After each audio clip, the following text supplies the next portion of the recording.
Welcome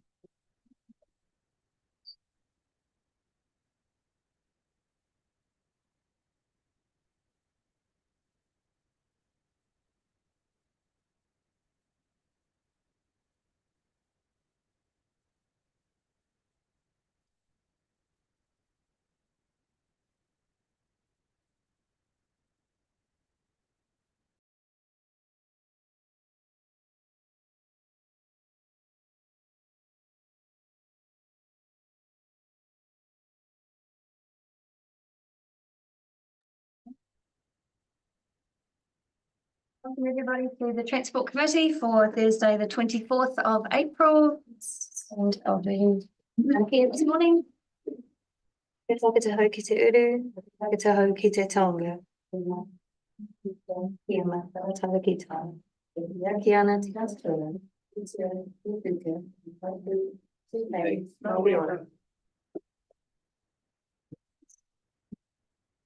you for your attendance today and online. Welcome. We have apologies today from Councillors Greer, Aitken and Annan. And unfortunately, Councillor Witchman has just called in sick. So we have 4 apologies this morning. Would somebody like to move in second? Oh, and an apology from Perry Galbraith, one of our Koparanaki. So Councillor Byrne, seconded Councillor Minahan. All those in favour, please say aye. Aye. Against? Carried. Any declarations of conflicts of interest today? Just remembering that you can bring them up at any stage of the meeting. Standing orders. Recommendation is that the following standing orders are suspended for the duration of the meeting: 21.2, 21.5 and 21.6. Which is basically time limits, how many times we may speak and the limits on the number of speakers. And then option C under section 22 be used for the meeting. Do I have somebody that will move that? Seconded Councillor Minahan. All those in favour, please say aye. Aye. Against? Carried. Item 5, confirmation of minutes from our meeting on the 27th of March. Any comments on those?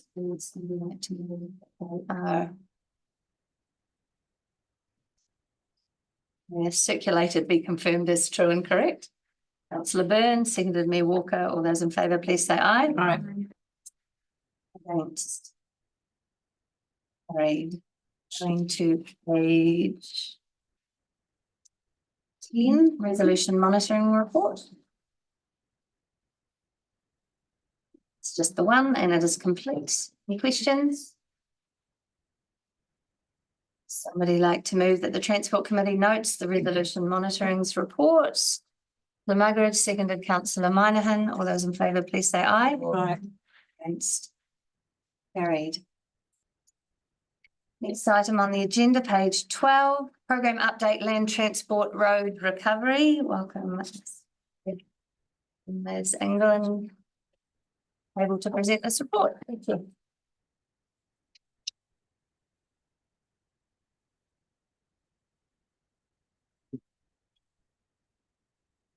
Good morning, everyone, councillors. The paper in front of you this morning is our regular update on the Transport Recovery Programme and the progress undertaken between February and March.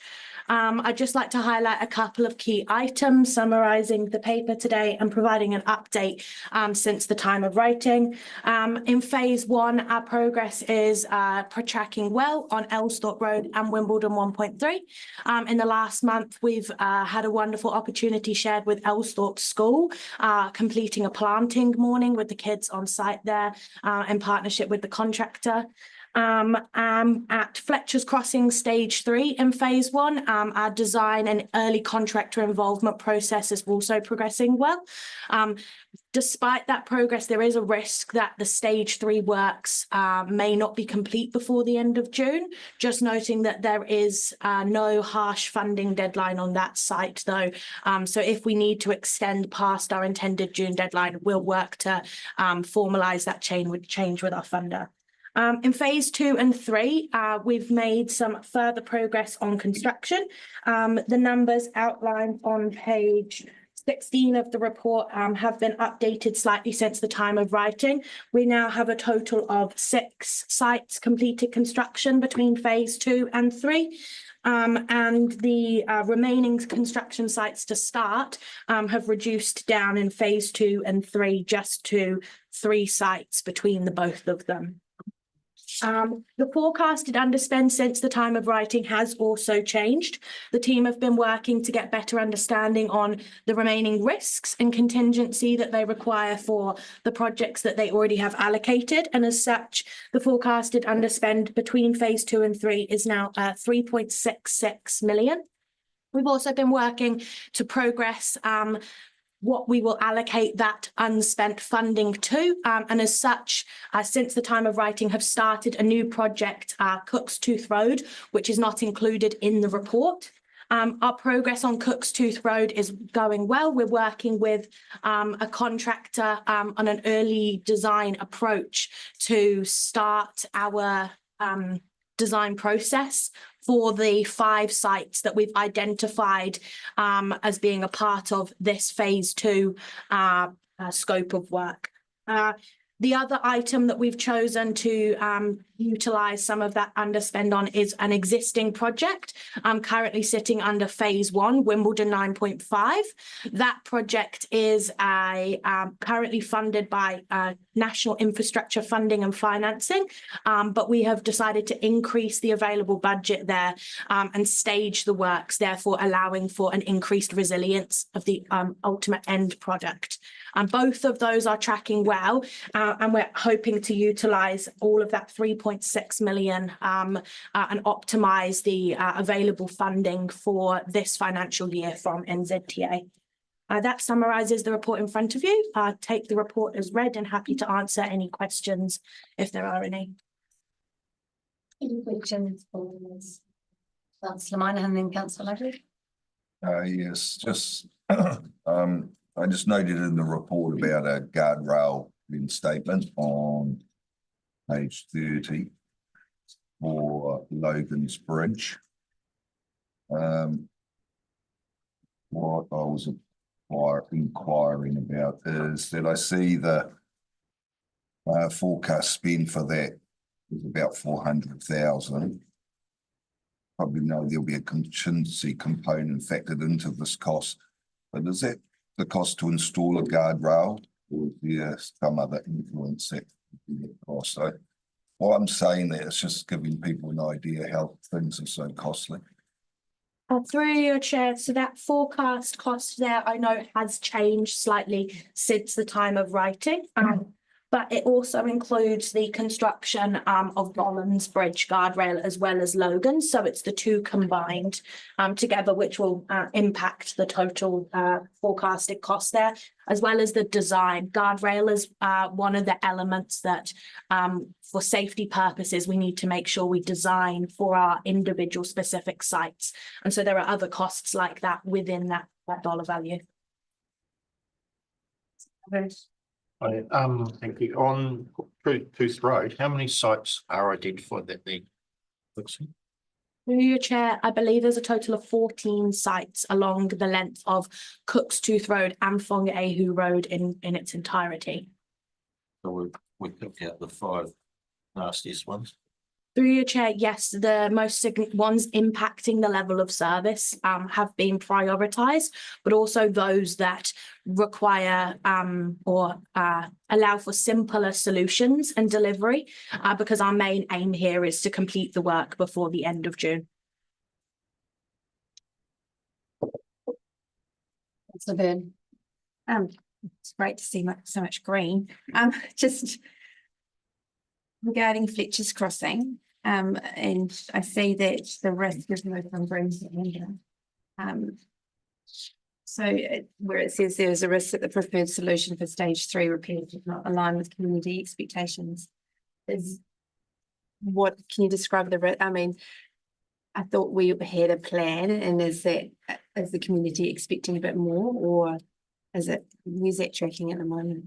Through your chair, we have a workshop item later today to discuss this in more detail, but at a high level, within our available budget, the solutions to restore level of service and consider the resilience aspect within that as well may not be to the level that we thought we could achieve within the funding.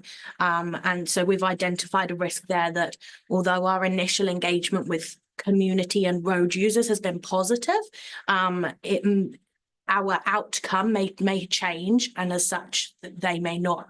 Those expectations may not align.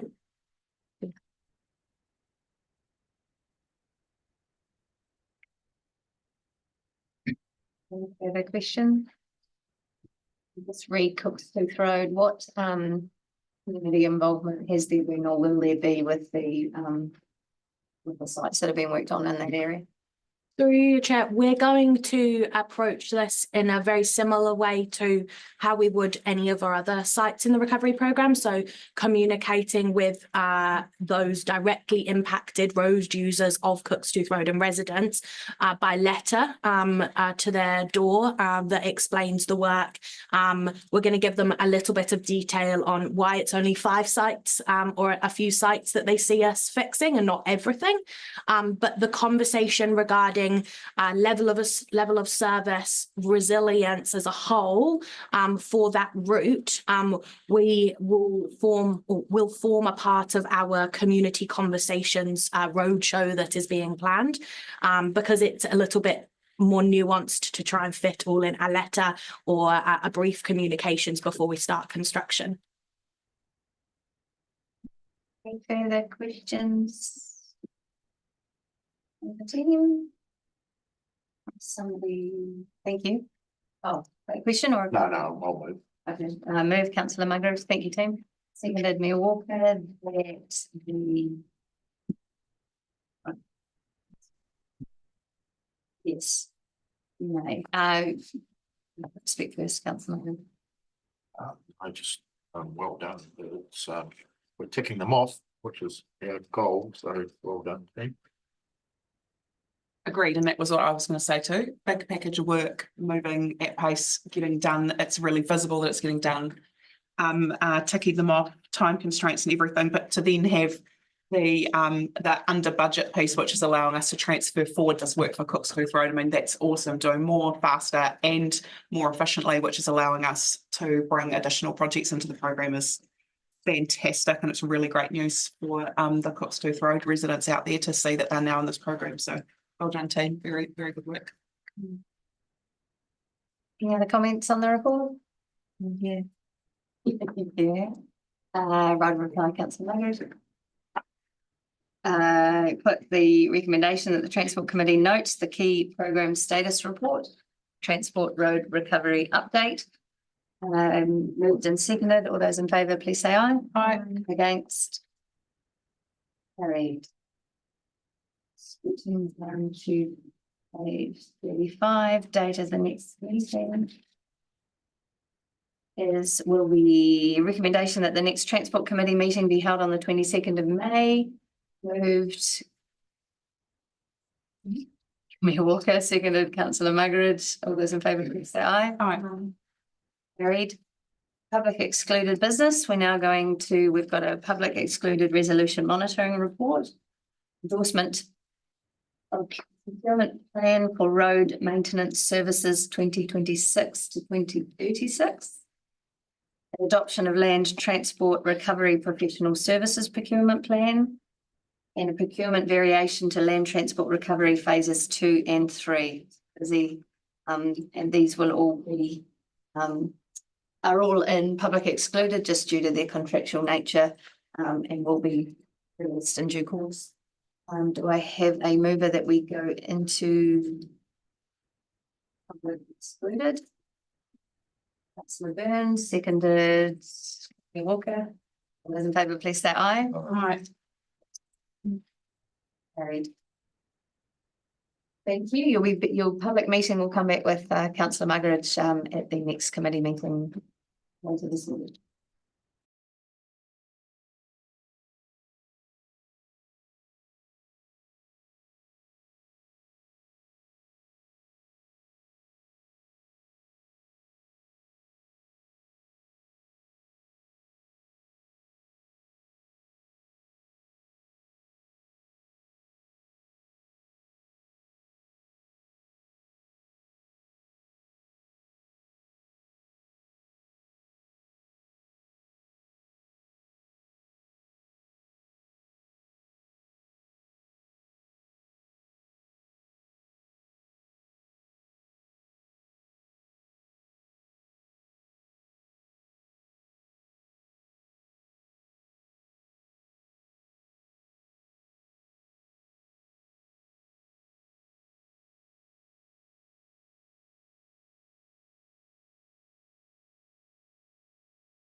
Yeah.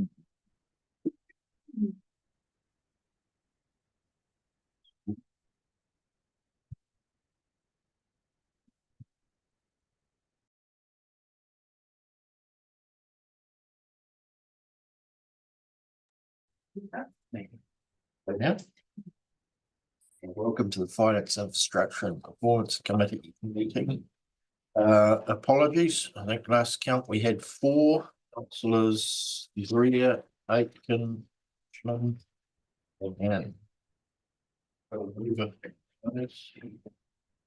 and Councillor Byrne. The conflicts of interest. Standing orders. Recommendation is. A second.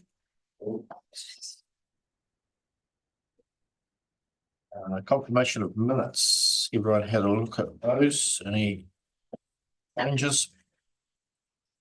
No. Moving. Confirm true and correct. Second, councillor Monahan. Right.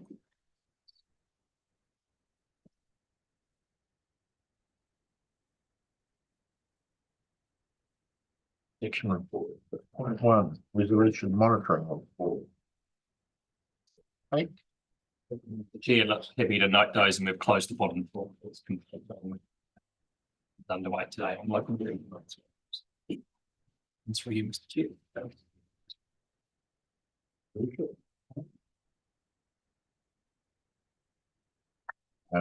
Recommendation notes the resolution monitoring report. Always in favour.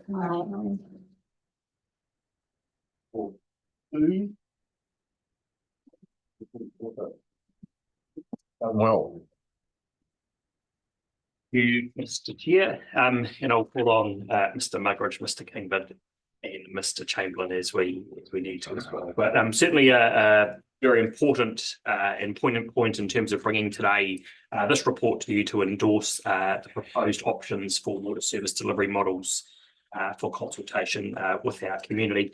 Look, certainly just as some background and some context, look, this community and this council in particular knows more than many about the challenges of Three Waters infrastructure.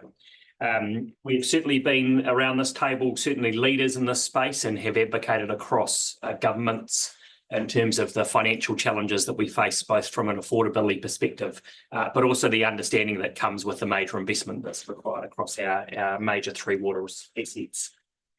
In response, again, recognising that we've been through previous reform agendas, we're currently now working through what is the government's Local Water Done Well approach to resolving the challenges that we face with affordability and other challenges relating to Three Waters. And again, this is the government's approach to resolving the issues that we face. The key premise of it includes a number of legislative and regulatory processes in the background that look to focus on the economic, financial components of water services into the future, but also ensures that there are appropriate standards and accountability frameworks into the future. Again, one of the probably the key premises to take away is that if the status quo was to continue, it simply can't. We need to be thinking into the future of water being treated more like a utility, like electricity or gas, which is ultimately what the framework and Local Water Done Well policy framework is trying to achieve. There are a number of, the report takes you through a number of the legislative and financial sustainability requirements that form part of the legislation package across both the Commerce Commission, Taumata Arawai, as well as the requirements of what will sit inside the Water Services Bill, subsequent bills, and in particular the additional financial contributions that we need to make in terms of ensuring we've got an entity that is able to be financially sustainable for the future. So page 15 and 17 talk through the different financial inputs that have formed what are now 3 models that we are seeking your endorsement of to then consult with community on. On pages 17 and 18 talk about the requirement that we have to complete a water service delivery plan. So having been through the process of confirming an option, which we again will work through today, going and consulting with community to then confirm an option to then have a water service delivery plan submitted to DIA by the 3rd of September. So again, being clear about that requirement as well. I'm going to move us now to page 21 and just going to talk through really what the shortlisted options are that, again, we're seeking endorsement of to include for consultation.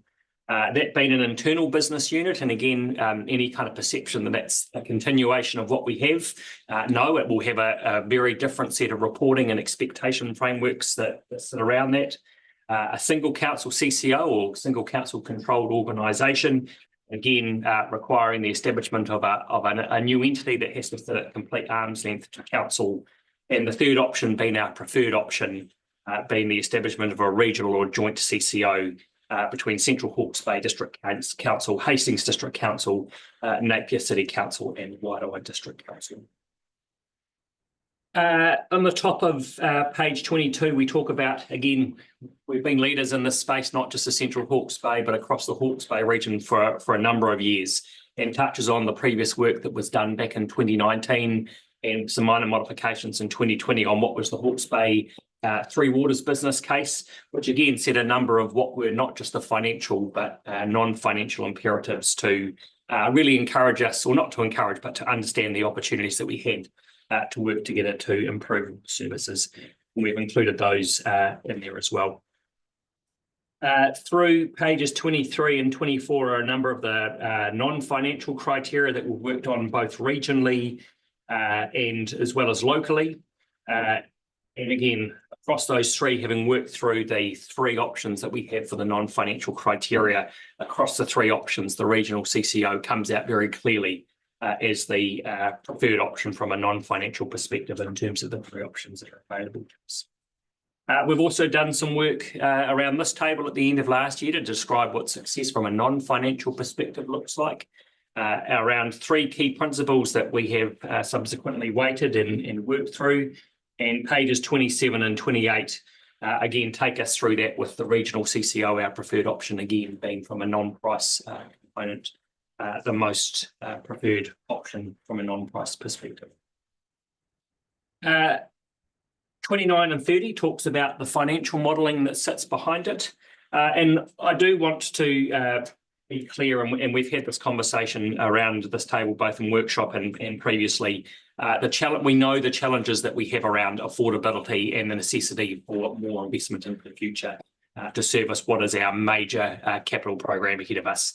Unfortunately, Local Waters Done Well is not going to be the silver bullet that reduces all of our affordability challenges that we have. More investment is required.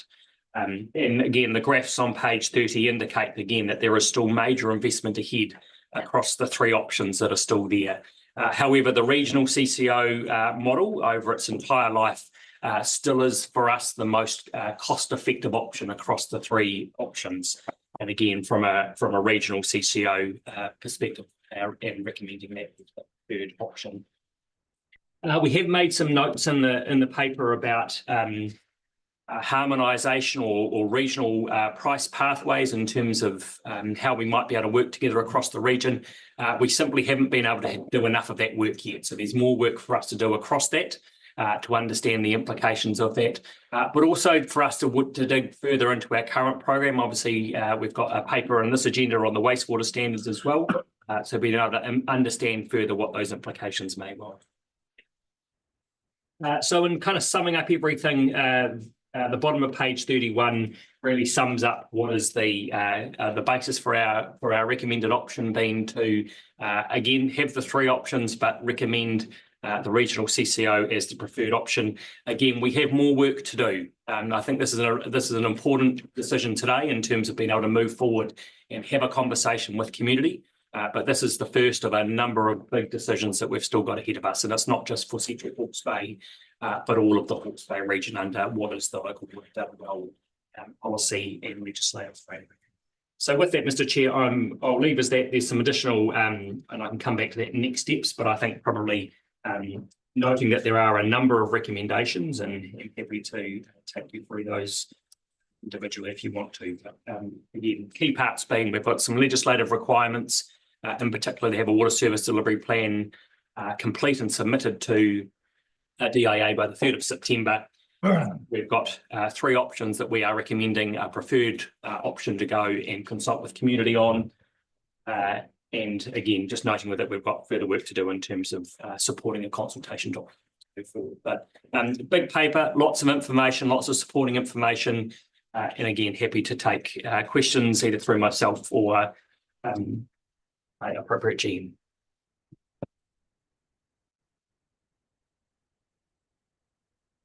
Absolutely. Through you, Chair. Have we had any feedback yet on the regulator levy? Whether we are being levied on our entire ratepayer base or just on the connected? Chair, I can answer that one. That's still out with consideration with Te Mata ROI, and they are recommending a population base, but we haven't preferred approaches since the consultation closed.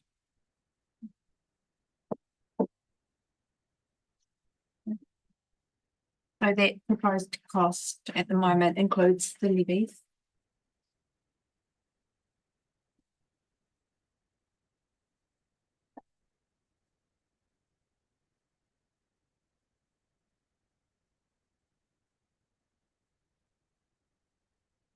Other questions? Oh, yes, actually.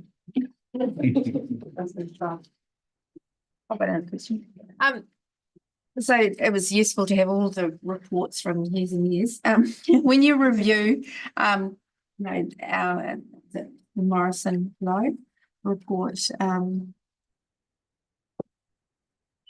you know, the modelling back then had different figures to what we're looking at now. Obviously, costs escalate, but why has there been a significant shift in you know, the 10 years? What we would be paying for 10 years? So through you, Mr. Chair, obviously the capital program is significantly bigger. It sits inside what was in the Morrison Lowe report. From memory, I think it was about 390 million, I think, set across previously in the Morrison Lowe report. That number's well over $1 billion now in that decade period.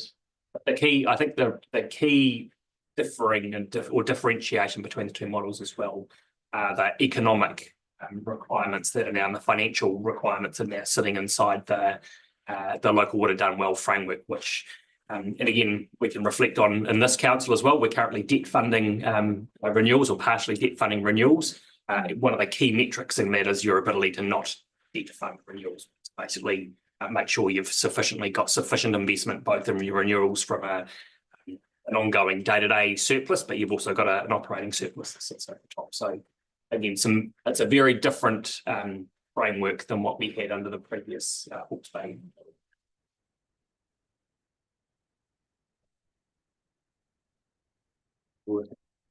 Thank you. Mr. Tate, what powers have the Minister or the Department of Internal Affairs got to actually compel for this to happen? So they're going to receive our water services delivery plans in September. Do they actually, can they compel for this to happen? So under the current legislation, no. So they can provide at the moment a facilitator to work together. There are provisions in the current draft bill that's been out, it was out now, which we have obviously submitted on as a region, which will provide greater powers for the Minister once it's enacted to require councils to potentially work together. But at this moment in time, there's again a high expectation that councils are working together. And again, this was a policy setting that was created from feedback from large parts of local government, well, not local government New Zealand, but large parts of local government across New Zealand. So again, this is the government's response to, at this stage, it's an encouraging approach and an expectation that this is what local government across New Zealand has largely asked for. So.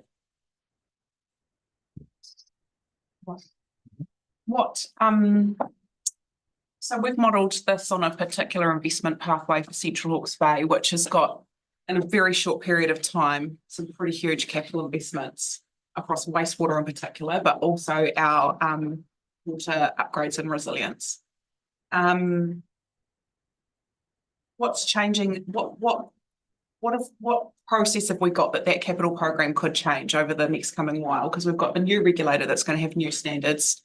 And so where can we make changes to that capital program and the phasing of that, and ultimately then the affordability question for community? Where in either in our hands or in the hands of the utility would we get to that point? So through you, Mr. Chair, I think your first point, the wastewater standards again will be one of the things that we'll need to do some further work on. And in particular for our smaller plants, I'm not quite sure the impact will be their bigger plants, but again, understanding that is the first context. We have taken a very deliberate approach too in terms of looking to not front load, but to get away and ensure we've got as much of our big capital work programs underway to address the big needs that we've got. So whether that's critical drinking water or our wastewater program. So we have loaded those inside the first 10 or 11 years. Again, there's some further work for us to do around assessing the criticality of again, not so much drinking water. I think there's some criticality in drinking water, but wastewater again, I think there is some opportunity in that as well. What's still not clear, and we've probably got some more work to do, is based on those standards and based on potential phasing, what would be the minimum product that we can actually, minimum investment that we can make to ensure that we are also then meeting what are the accountability frameworks that sit inside the local water done well framework in terms of minimum investment requirements. So I think if there's anything that's going to be a particular challenge for us, one of the other things that I don't know how well appreciated it is, and again, from a perspective that local water done well will fix for many regions, will fix the big issues, and districts will fix the big issues that they've got. But for Central Hawke's Bay, whether you call it the perfect storm or perfect timing or imperfect timing, we find ourselves in a place where we've got 6 wastewater treatment plants that all need investment. We've got critical drinking water. So just even that in itself places us in what is a more unique situation than many other districts and many other regions. So if there's any particular avenue that we need to continue to explore as both officers, but an advocacy perspective for this table may well be just recognising some of those challenges that we face, where our numbers are potentially some of the highest levels of investment across all of New Zealand based on those unique circumstances that we find ourselves. So we can't lose sight of that context as well. So Based on connected ratepayer. I wonder whether I think that's something we need to consider, this picture that's been modelled on 10 years. I think 10 years is an unrealistic picture for us to truly understand what the impacts are going to be. Have we, because so much of our investment sits in this kind of urgent time frame and that perspective, is this creating a picture that's not really reflective of what the longer term benefits of the structure are? Whereabouts will we be able to see longer term modelling for 20 or 30 years? Because we've all got infrastructure strategies for 30 years. How, if this is a long-term decision, when are we going to see some sort of longer term numbers? So through you, Mr. Chair, the water service delivery plans themselves only require 10 years. And that was the basis for some of the early regional modelling that was completed. I think the biggest challenge we've got is beyond 10 years is the levels of confidence that sit in some of the other councils' data. So we can make some assumptions around what might sit in those profiles, but that's probably the biggest risk we've got in terms of the levels of confidence in terms of what those future forecasts could be outside of 10 years. Certainly something that we've asked regionally for more work to be done on, and it will be something that as officers will be continuing to advocate on to make sure that or a final decision comes back to this table, we've got enough sufficient kind of evidence and advice as well. But certainly look on the numbers as they are, the regional model is still the lowest cost. It's again, the non-financial issues are there, but as I've introduced myself, local water done well is not the silver bullet that is at this moment in time going to fix that the big affordability challenges. So certainly going to have to be a focus for us. And I think as well, in terms of how assuming that the regional CCO is endorsed and adopted by all of the other regions and all the other communities across Hawke's Bay support this, there will be, through the transitioning and the implementation of what would be a regional CCO, some further trade-offs and some conversations that will have to happen at a regional level about how do we address affordability for Central Hawke's Bay residents. And again, is it appropriate that we are paying 2 to 3 times more than what other districts are? So again, that will be part of probably part of what we have to be some further challenges and advocacy, not just around this table, but if a regional CCO is adopted and moved forward, what that board independently does for this council as well and this community as well. So, But isn't it a worrying fact that in 10 years' time, the two lines are converging? If you were to carry them through, they're going to meet in about 3 more years. So where's the sudden turn going to happen? Why will it happen? yeah, so the advice that we have had, Mr. Chair, is that should, in theory, that line should continue to stay separate, the black line on the graph on page 30 that Councillor Muggeridge is referring to. That gap should continue to be maintained and if anything grow.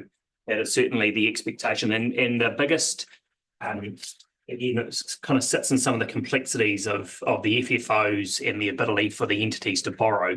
But when you're operating, the FFO for a single council CCO is a much higher percentage than what the regional CCO is at, potentially a 12 to 8%.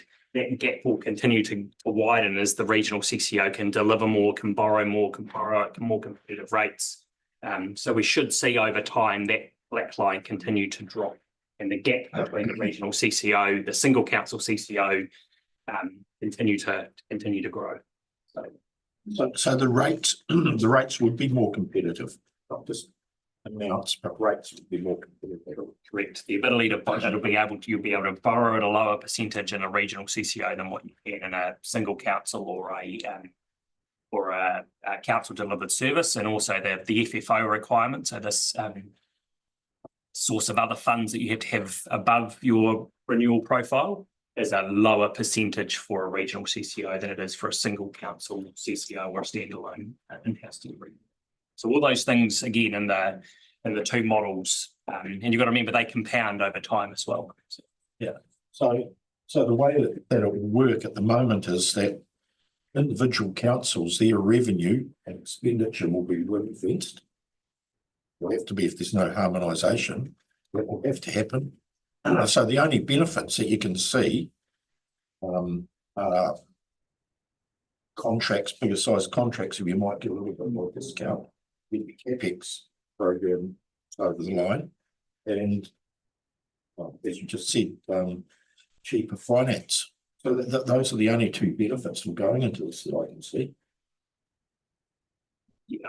Financially, we're just talking financially. Yeah, my view is there's more benefits from that financial, which will also include the ability to borrow more. So in a regional CCO, your borrowing abilities to then deliver more. But you still have to service. And I agree. I think there is a piece here where the scale and the borrowing scale allows some of this work to happen quicker. So if you translate this back into if we were doing this on our own or in a single CCO, there would be a conversation about how do we slow things down. Whereas what we've got with the scale has got the opportunity to do all of this at pace because the bandwidth is bigger from the organisation, the ability to borrow, the ability to get things done. So the levers that we have, if we're not together, just basically come down to slowing everything down. And is that necessarily the right way to do it either?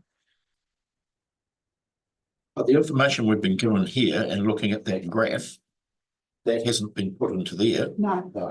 So, yeah, if it was your own assets that you were putting into something like this, and there's not enough detail in it, you would never go in the error.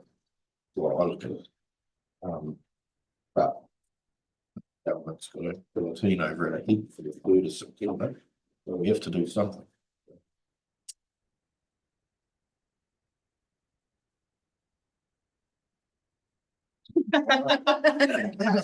That wasn't a question. That was just long-term numbers, that's been answered. Just as part of the recommendation, it says 2.3, moving forward, we need to ring fence revenue for Three Waters so that it's separate from other council activities. Isn't our Three Waters function already ring fenced? Isn't it? The ditch and the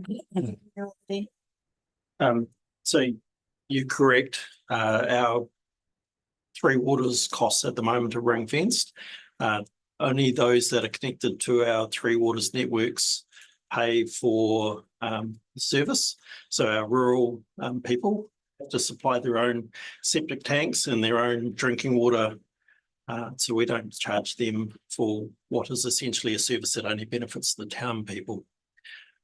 Just going back to Councillor Muggeridge's question earlier, I think the key difference between the three different models in terms of finances, putting the borrowing ability aside, is that FFO, which is your free cash. So essentially, under the economic regulation, the difference in terms of the operating surplus you have to generate between an 8% surplus for a regional CCO and a 12% surplus for a single council will mean that the pricing structure will always be cheaper for a larger regional, because you're only having to generate an 8% return instead of a 12% return to fund your renewal. So it just fundamentally the way that it's structured by the economic regulator means that you're always going to come out better having a bigger regional model.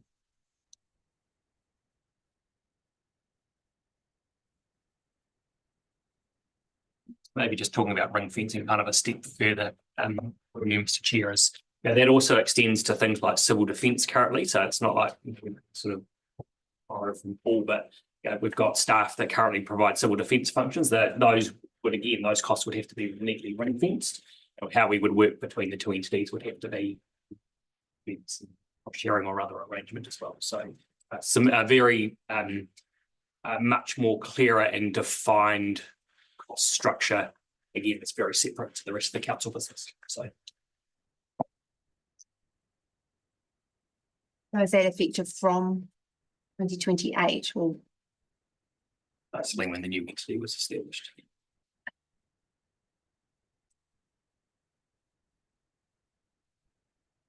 Do we have an understanding of how growth across the region might be prioritised in this kind of structure? In terms of the funding of growth?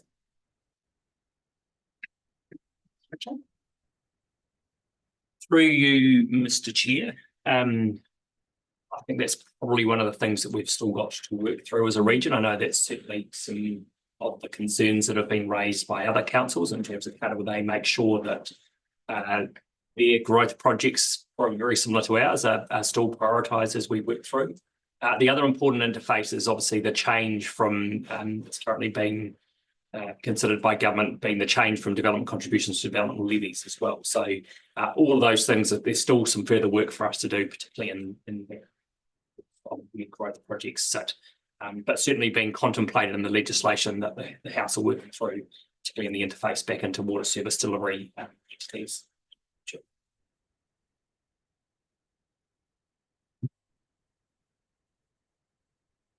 That's Monahan. Just one other thing, if we did, I was reading in here that the government is telling us that we have to at least consult on two options for future delivery of water services. Why would we be doing three? What's the advantages of us saying that we will consult on three instead of just the two? Through you, Mr. Chair, my understanding of that is you need to consult on at least two, but also on any other option that you have. I can't remember the exact wording, but you've actively contemplated or you've actively sort of modelled, assessed.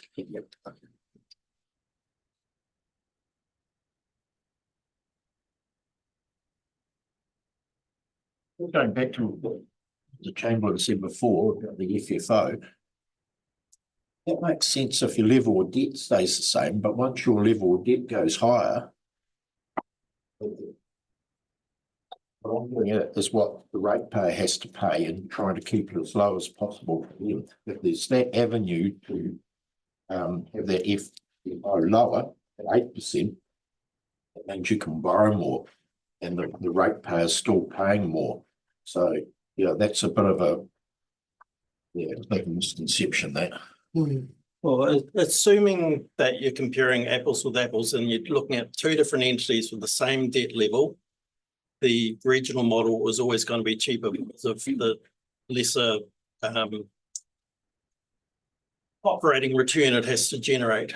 Obviously, that you're quite right, does allow you to borrow more. And at that point, you've got different assumptions between the two different entities, and you're not comparing apples with apples anymore. Assuming the debt is exactly the same, then the regional model always has to be cheaper just because it only has to generate an 8% return on capital instead of a 12% return on capital. So that allows you to set your rates lower. Just the other point, Mr. Chair, on affordability, what hasn't been set out yet is what any potential consumer protection might come through from the Commerce Commission in terms of maximum increases or maximum costs per connection, or none of that work has been completed yet. So potentially that could still be 3, 4, 5 years away, but there are some additional protections that are envisioned within the framework of local water done well to provide that protection in the long term. Still doesn't address for us the challenges that we've got in the longer term or even the short term, but yeah, those provisions are considered in the, again, what is the wider local water done well framework, just not in the immediate period.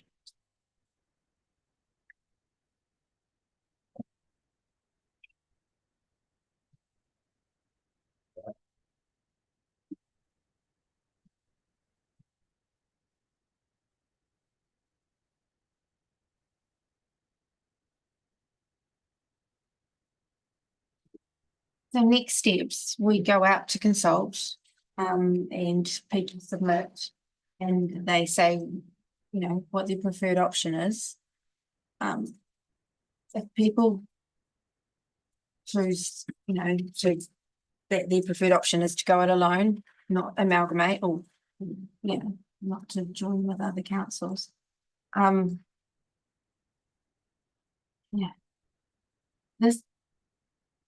This is only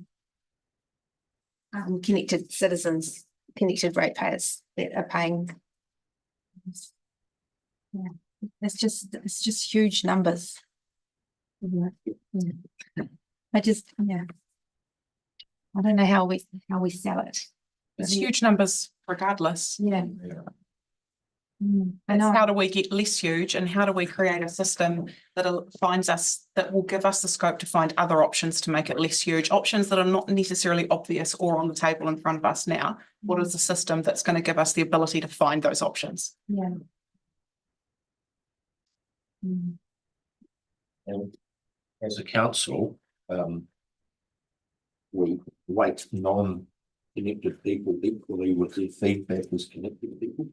I think we have to, my view would be we have to ask the question of those that are giving the feedback, where they are in that, because I think we have, you know, there's some philosophical views about the role of local government and local decision making, but up against what is the right system to create the affordability and delivery for those that are actually connected to the infrastructure. It's kind of two conversations. Opposition we had last time was from the connected people. That's my sense too. About losing assets. I mean, the assets are going to cost us, you know, close to $1 billion soon. As Chair, I'm willing to move the recommendations that include the regional water organisation as the preferred option for public consultation. The words about preferred option for public consultation are the key here. What's the responsibility we hold for the conversation in our community about this, and what's the right way to approach it?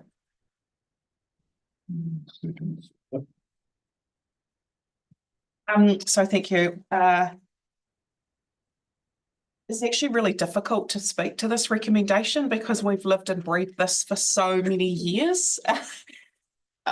Even I know that I get criticism for talking too much at times, but to actually condense down everything that we know about this into why this is the right recommendation is actually quite challenging. We have the idea that we're stronger together is something that has underpinned a lot of what we've done at this table, whether it's community partnerships, whether it's contractor partnerships, whether it's the work we've tried to leverage at a regional level around recovery, for instance. We've taken a view that we're stronger together, and that has been the underpinning of everything that we've done for the last few years when it comes to Three Waters. We have been working very closely to government, looking for additional funding opportunities where they've come along. We've capitalised them on as much as we can. But the reality is that there is a huge mountain ahead of us in terms of this water infrastructure, not just us in Central Hawke's Bay, but for the region and the country. And we've got to start somewhere that puts clearly on the table the system that's going to help find us all of the options to get this to a manageable and affordable place. This modelling that we've got gives us what I would call a first blush, meaning it's just the really obvious stuff with us not paying for anyone else and nobody else paying for us and no cross subsidisation and nothing fancy, no reprioritising, no putting the wastewater investments first because they're non-compliant or anything like that. All of the stuff that's all still potentially in the workings of how this rolls out. And none of that is in here. This is very much, if we go together, how can we make the most of scale to give us some savings? It doesn't consider anything more fancy than that. And at that level, this says that we could save our Central Hawke's Bay community $20 million over the 10 years of this model. And at first blush, if that's a starting point, that's not enough, but it's a great starting point. And I think that we need to be clear in our conversation now with our community that this is a starting point. It's a system where we can be stronger together, and we're working with what is our communities of interest in local government terminology, or our whakapapa in a Te Ao Māori terminology, of the people that we're related to, the economy we're related to, the society that we're related to, and that's the obvious place for us to work together. And I think it is our role now, having spent 10 years since the amalgamation debate in Hawke's Bay through to now, all of the conversations about Three Waters, I think it is the right and responsible thing for us to do to put the stronger together case in front of our community and give it the best sunlight that we can to get a great decision for us in Central Hawke's Bay and for the region. So this is what we've been working towards for a long time. And it's time that we take that step to have the conversation with our community about it. So I'm really pleased that we've finally got to this point.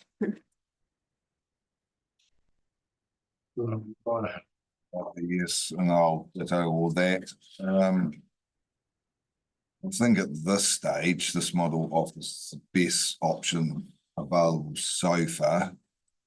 And I think at present time, we just cannot keep increasing rate increases on our targeted ratepayers. I mean, present time now, a lot of them are in a lot of trouble paying council, well, every bill, but especially council bills. And I don't think there's, looking at other options at this stage, I think this is for the targeted people, it's the best option for them at this stage. And like the Mayor said, we hope if we support this proposal, hopefully other good things may come out of it. It depends on government changing and all sorts, but at this stage. And then we've also got to have a proactive solution. Because we've all got shared challenges facing all of our Hawke's Bay councils. And that's with aging infrastructure, increasing environment standards, climate resilience concerns, population growth. And like I said, the ever-increasing Three Water infrastructure cost pressures. So that's why I'll be supporting this. There's a few little things in here that this proposal entity will be jointly owned by the participating councils. hopefully it'll be preserving some governance and local knowledge. And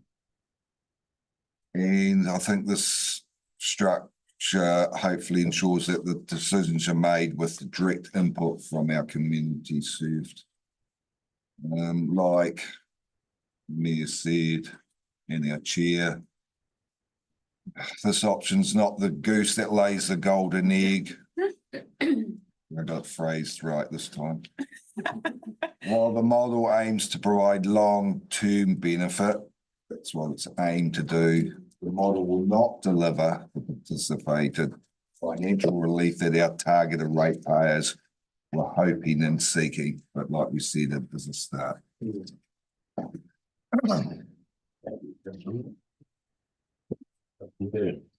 Yeah, I'm still disappointed that we didn't adopt we didn't have a chance for the previous Three Waters model. But I can't go on about that. But we would have been significantly along our journey by now. There's still a significant amount of work to be done. The numbers are really scary. But we know what our priorities are. We want cost effectiveness for our communities, followed closely by resilient infrastructure and ensuring access to safe and healthy water. So, we've been clear since the big water story start in 2017. That we needed to invest. Unlike many councils, we know what we need to do. So, at least we're on the right track now. Hashtag 3 Waters.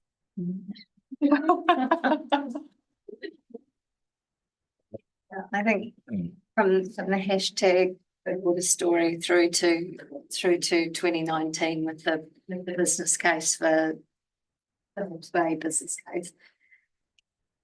Usually it's a start. I actually think it's just another walk. We've had a couple of intersections on the way. The old proverb that journey's 1,000 miles starts with a single step, but we've been plodding for a while, and I think this, like, hopefully now we're on a downhill descent to a nice big roundabout at the other end. But I did like what Mary Alex said about how do we find the system that gives us the ability to find the savings. So this is this is our preferred option, is the best way to move forward and try to find, so that Pip can feel a bit happier about the cost. So all of us can feel a bit happier about the cost of it to the targeted ratepayer, connected ratepayer rather. It's me. Yeah, I'm in support of it, but the fact that we're going to consult on it after that the decision time comes, I just want to hear our ratepayers' point of view. It's really hard to consult on something like this when there's not much meat on the bones and they keep on shifting the goalposts on us with the regulator changing and things. So this makes it so difficult. It's not safe, so we've got a reply. Yeah, I just want to add that one of the things that the Minister of Local Government has said to the leaders of the region is that this government has a mandate. They took this local water done well policy to the polls at the last election, and they were supported based on this, and they built that policy for local water done well out of the conversations and the feedback from local government back at the time of the previous fork in the road around Three Waters reform. And so the government are really clear that they have a mandate on this. And so it's going to make the conversation in our communities really interesting because often the local benefits and questions and conversations are different to that. But the leadership from government on this is absolutely clear and where they want to go. And so the response from our community is going to be vital for us to test how strong that mandate is. Right. Everyone knows what they're voting on. They don't miss the All those in favour? Aye.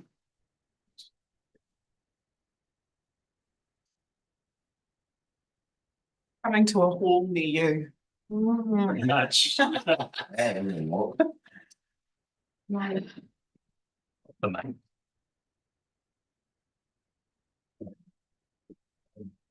Sixty-seven. 67.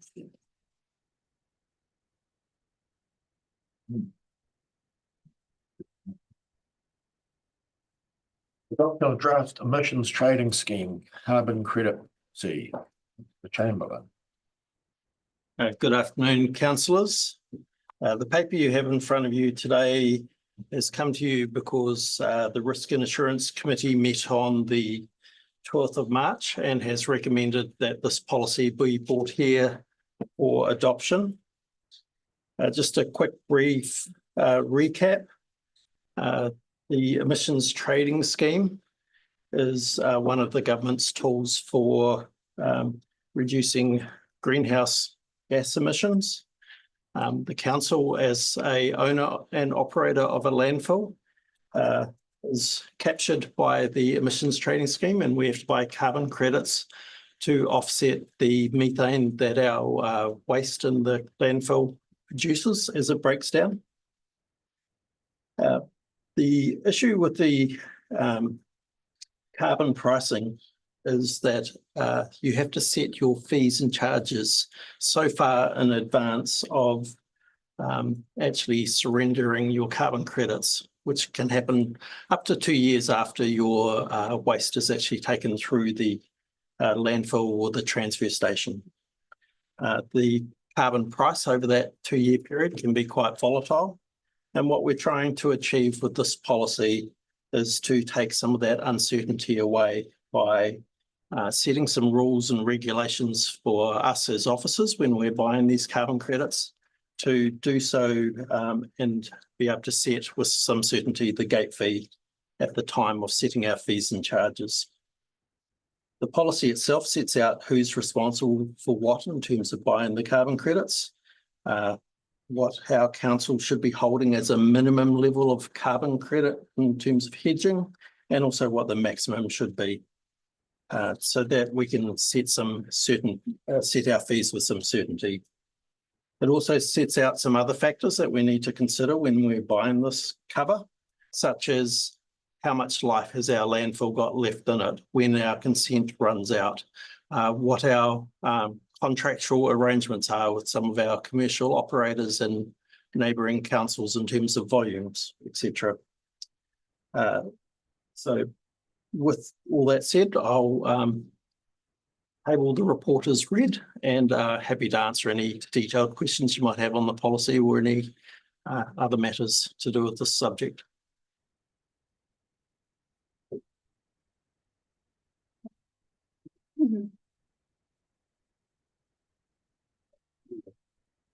Well, I'm on the Risk and Assurance Committee, so I've seen it already. The rest of you haven't necessarily.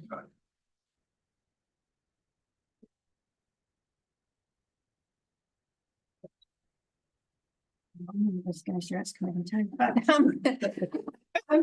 I was just wondering, with our volumes dropping and currently holding about 12,500 tonnes, do you think we are holding or getting too many? Do you think we should be worrying that? So we've got 2 years worth of forward cover in place, so that we know what the pricing is going to be for the year that we're about to commence into and of the following year. When we bought those forward covers, we bought 12,500 tonnes because that had been our most recent return to the Ministry for the Environment based on our tonnage for the previous year. At present, our tonnage has fallen to closer to 9,000. So in hindsight, we might have bought a little bit less, but we were basing it on the most recent completed return at the time. So what it actually means is that if our tonnages stay at the current level, we probably, although I bought them in 2 tranches, probably have enough for about 3 years. I suppose just some context, part of the reason for this is, we did get burned with some crossover of volumes and prices and trading and system and what have you a few years ago. And it's a pretty significant mover in our fees and charges framework in particular. And this policy, it's not a fancy policy. It's not doing anything out of the ordinary, is it, Mr. Chamberlain? It's just providing some guardrails and just so that we're clear that there's a process and that we're managing risk appropriately. This is nothing fancy, and also to make sure there's not, any extreme speculation going on with them either, which is a tempting conversation to have, but actually it's not necessarily an advantage. And so the conversation with the Risk and Assurance Committee was pretty much along those lines either. This is not, this is not a life-changing thing. This is actually just us being about clear. There's some policy guardrails for the organisation to deal with this issue. And probably through you, Mr. Chair, speaks to that ongoing maturity that we're seeing both from Risk and Assurance Committee in terms of, again, what was pretty much 3 paragraphs or not even that, 3 sentences inside what's the current Treasury Management Policy, recognising that this is a particular risk that sits inside solid waste. And again, in my view, I think it appropriately reflects the level of maturity and the conversation we're having. So it's good. So, certainly as the person that signs off on them on the other end helps give me some guardrails too.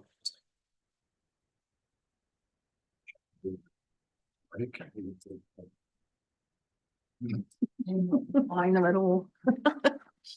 No, he changed his mind on that. Investment policy, Mr. Chair. I'm happy to move that we adopt the policy. Chair. That's Seconded. Speak. I think I've probably said it. It's just a logical thing to do. All those in favour? Aye. Carried.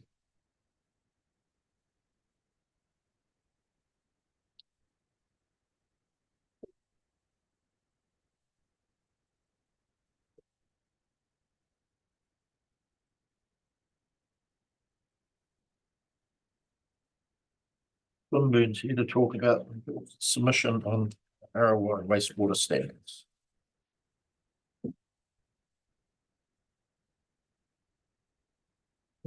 Good afternoon, councillors. Yes, here to talk to you about the report around our submission. So our seeking endorsement of council's submission on the Taumata Arawai proposed national wastewater standards. You've obviously had in workshop recently a presentation from Taumata Arawai. I'll go over some basic details that were included within that workshop about the standards themselves. The standards cover 4 key aspects: discharges to water, discharges to land, the reuse of biosolids, and managing network overflows and bypasses. The standards themselves recognise that upgrading, renewing and reconsenting the public wastewater treatment systems throughout the country is one of the biggest infrastructure challenges facing the country. Here at CHB, we are obviously no different. We're well aware of our challenges. The proposed standards aim to streamline the consenting process associated with those treatment systems, discharges and upgrades, ideally resulting in more efficient consenting processes and ultimately reduced cost. Since the paper since the report seeking the endorsement of our submission was written, we've also received some feedback from our technical partners where they have assessed the potential impacts from the proposed standards on both our current situation and our proposed future capital work program and upgrade program.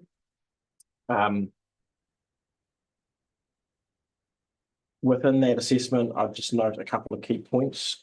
So obviously you're aware we have 6 wastewater treatment plants within Central Hawke's Bay.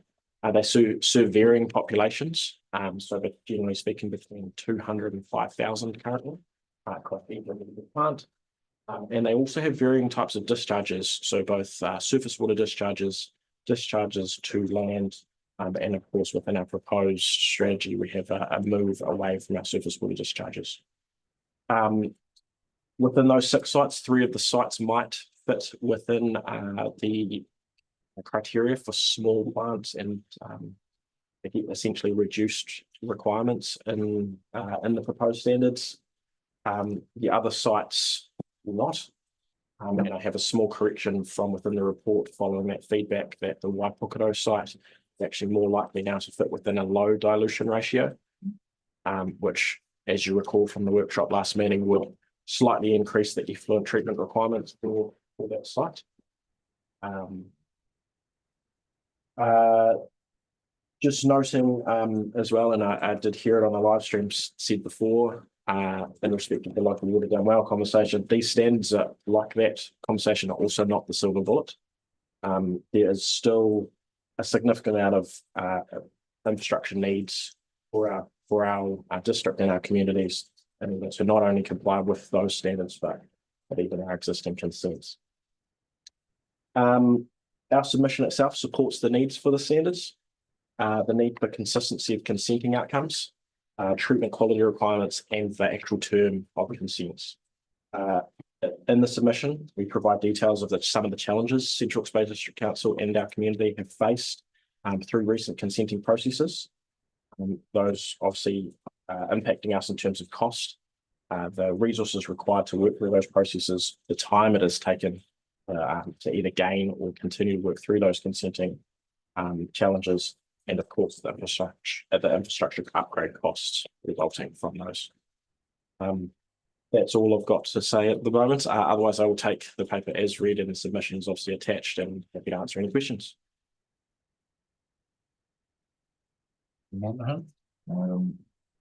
So I read through the report, and then we've got the mention of regional councils. So when we consent these plans, we go through regional council. We'll be still doing that, correct? What will be out of this new draft policy concerning consenting and regional council? Will over time, will that be a less cost? Can they still be very restrictive on what they demand? Through you, Mr. Chair. So some of the work that Taumata Arawai have done has projected that across the country there would be approximately 40% efficiency saving through the standards, reducing costs of consenting by approximately 40%. Generally speaking, the standards would provide a framework for regional councils to work within. The existing Resource Management Act process would still currently be the process through which we would have to apply for our discharge consents. The standards just provide each individual regulator, for us, Hawke's Bay Regional Council, the framework to work within when they assess our consent application. It mandates the maximum treatment. It mandates the requirements for the effluent discharges, and it mandates the requirements around the consenting term. So that kind of removes those often quite critical sticking points from that conversation. But yes, we still do need to engage and work through with our regulator, both from the consenting perspective, but then obviously ongoing management and compliance management. Just from that report that you said you got from the engineers, was it regarding Waipokoro, does that mean that we actually need to do more treatment than we were proposing? Is that potentially?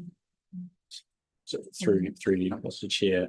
So the assessment that we received from both of our consultant partners that have been with us through the Big Wastewater Story program and the formation of the strategy assesses a number of things.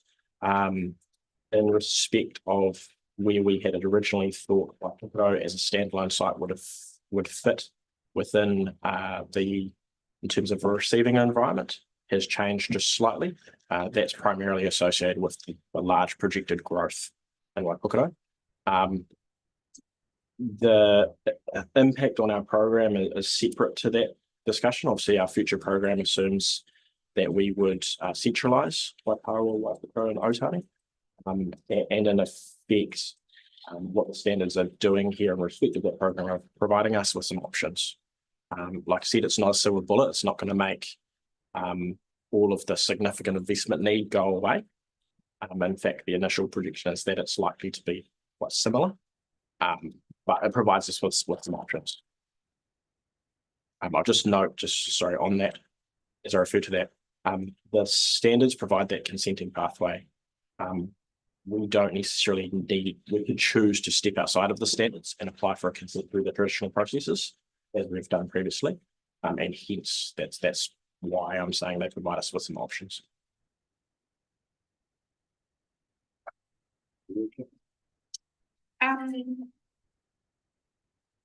Trade waste.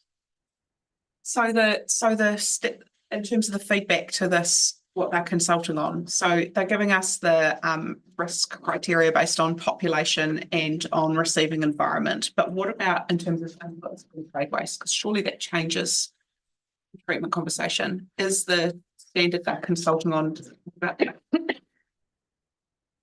Through you, sorry, through you, Chief. I'm sorry, I don't know the answer to that. Okay. I haven't seen it referenced specifically within the documentation that I've looked at. I would imagine for you, Mr. Chair, that would be part of discharge. You received would have been part of your assessment of your discharge as well, based on your inputs. So again, I think it's probably in source rather than necessarily inputs. Again, we can do some homework. I think it's from our situation, it's a particular thing that I think is worth talking about because they're giving us standards based on size of population.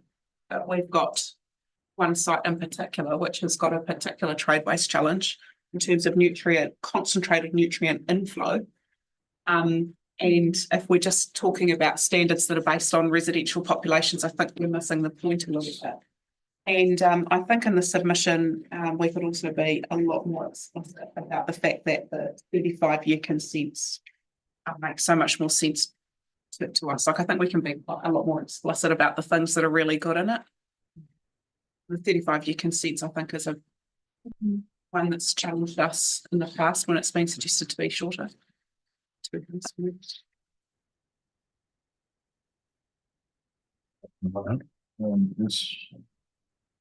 in the report here, a section about the regional council, the conditions, etc. And then it's got just like a clarification on it on page 84, is it? This, yeah. Meaning councils will remain free to impose conditions on matters not provided for, like e.g. discharge to air. Tell me what that actually means, because discharge to air, that's like vapors, smell. So what is that making us more restrictive if there was a smell problem, or what does that actually mean? Mr. Chair, so most of our sites do currently hold discharge to air consents. They're often lumped in together with the discharge consents. Essentially, the standards do not cover that aspect, and essentially what the paper says is that would remain as per the existing processes. So the regulator would have, and the consenting authority would have the power to set appropriate conditions agreed upon with the consent applicant for managing the effects of any discharge to air, and in most cases, and in our case, primarily that's associated with odor.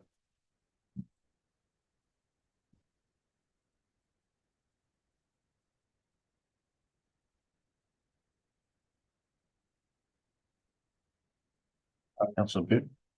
I'm happy to know. Yes.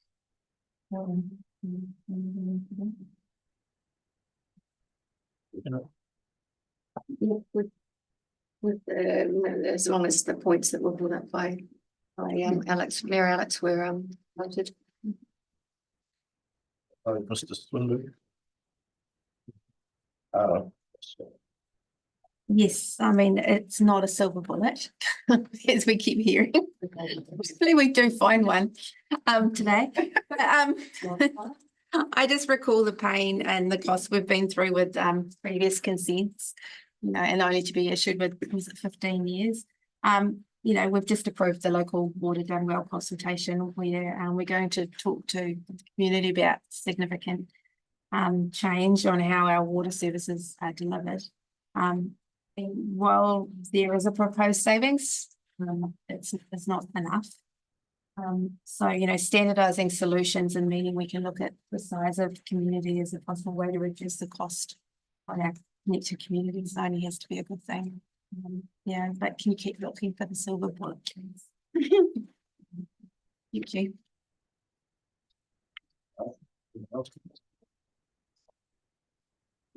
Recommendation.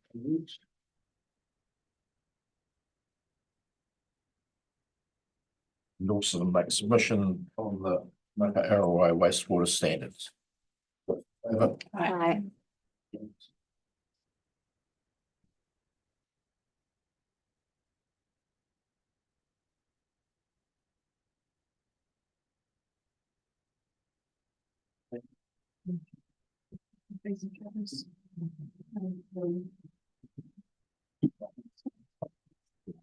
Oh, you gotta click on it.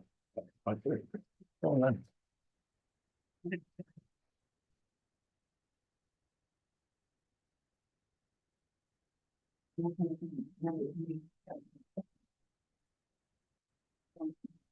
One's in the pack. It was a separate one, so it's into the shop. Just the tables. Mr. Chamberlain, adoption of consenting fees and charges for 2025-26. Good afternoon again, councillors. At the recent council meeting on the 10th of April, a series of fees and charges were tabled to be considered for adoption and to come into force on the 1st of July 2025. At that time, there were significant restructuring of the fees and charges for the building and resource consenting activities. And it was requested that those particular fees be laid on the table with some more work to be done to show the impact of these changes and how the overall cost of doing development here in Central Hawke's Bay. So just including the cost of development contributions and other fees to do with development also be considered so that we could see the bigger picture. So today we bring the fees and charges back to this table with some background explanations and tables to demonstrate those moves and ask that once again we consider the fees and charges as tabled for the consenting activities for the next financial year. Happy to take any questions.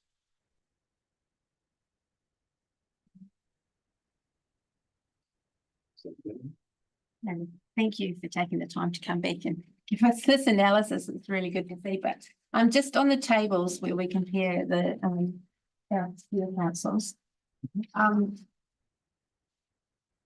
Though we're all paying the same, but what's a brands levy and an MD levy? What, I mean, obviously we're paying about $4,000. Just over $4,000 and levies. What? Just another example of us collecting for the government. Through the chair. That's what it is. They're set, we don't have a choice.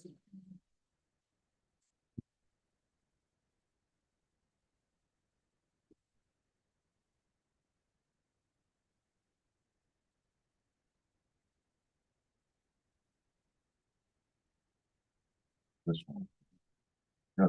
The assistant regards to the percent split between private and public, like the building 35, rate funded, resource consent 26 rate funded. In the past, has that been about what that percentage been? I can't remember. So that the percentages you're referring to are contained within the revenue and financing policy.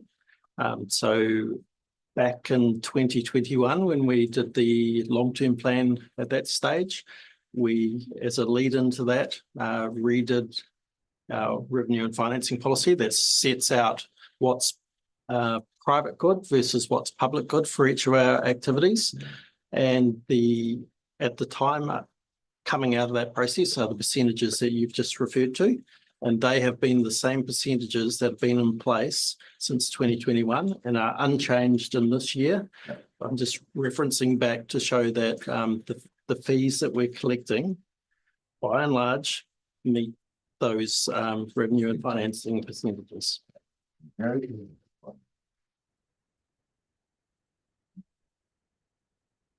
I've got a question for the table, actually.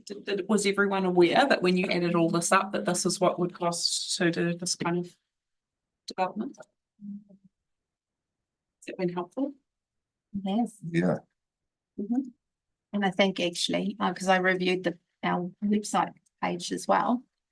And I mean, although it explains the steps, maybe, people need to understand the costs involved in that. So. I mean, we hope that most people would actually be developing to be able to recoup the costs as well. Because we do have mechanisms, don't we, for people that just want to put tiny homes for a family member onto their existing property. We made that easier. And I think the government's should try to make that easier now. So but it is but comparable with other councils. But that was my other question. Tararua, they do it differently. What's leads? Like, how does that work for them for subdivision? They base it on a subdivision. Yeah, well, you go. Yeah, so they use a district plan provision and RMA provision relating to financial contributions, right? And we used to have financial contributions in our old district prior to DC. So they do it development by development and end up with bespoke development agreements or financial contributions based on the direct impact of that development. So what it does mean for them, though, is they are a lot more constrained in their ability to generate a DC, say, when we're putting a new pipe in, for them to actually be able to have funds that they've planned for to upgrade a pipe for growth. So again, it's a bit more of a lag rather than a need. So while potentially it looks like it's cheaper to develop in Tararua than it does here, it might actually be just and specifically could even be harder. There's large parts of their network they've got similar challenges to what we have in terms of parts of their articulation network. We took financial contributions out of our district plan at the time we did it because the legislation at the time was heading that way. They were going to remove them. The ability to even do it in our RMA. That's why we changed. Sorry, Mr. Chair, probably just one last point I do want to raise, which was again one of the other underlying points about this paper also coming back was this concept of being enabling of growth and being appropriately strategic, recognising the context that we are in. And page 6, the middle of page 6 there on what's on the separate attachment document. The discussion does talk about there is further work for us to do in that the strategy growth and community perspective as well, which is a focus for Mr. Muggeridge and the team as well. So just, we're not, while representing this, we're not tone deaf to the fact that there is challenges out there. There is other strategic work that we're continuing to focus on that as well. And the strategy growth and community meeting will also give an update on the smart growth review, which most of the substantial things that we've addressed or were brought up in the smart growth review we've actually addressed, and even things like there's some concern raised about water connections. Again, we've done some homework on that. We've made some phone calls. We've done what we said we would do within the smart growth review. The issue isn't actually with us now. The actual issue is actually sitting out in the contractor market in terms of the cost now for installation. And dare I say, some of the feedback that we've got back is that our contractor prices are now lower than what some of the other prices are doing. So again, there's some good feedback, and again, we're going to continue to just focus on those other opportunities for enabling growth. So I just thought it was in the context of why this paper was raised, it's probably just important to help that point off.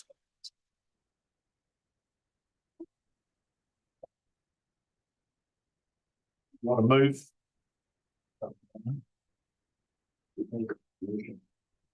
I just say, just to acknowledge that there's always going to be a very fine line balancing user contributions and public investment.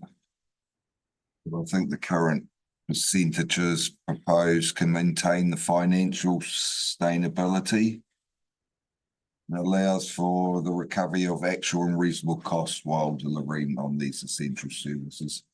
And I'd also like to point out, I'd like to recommend the officers that have completed an overhaul of their resource consent website to make it easier to understand for our paying customers and the breakdown. So hopefully then people are aware what actually the bigger cost is for them, or the actual cost.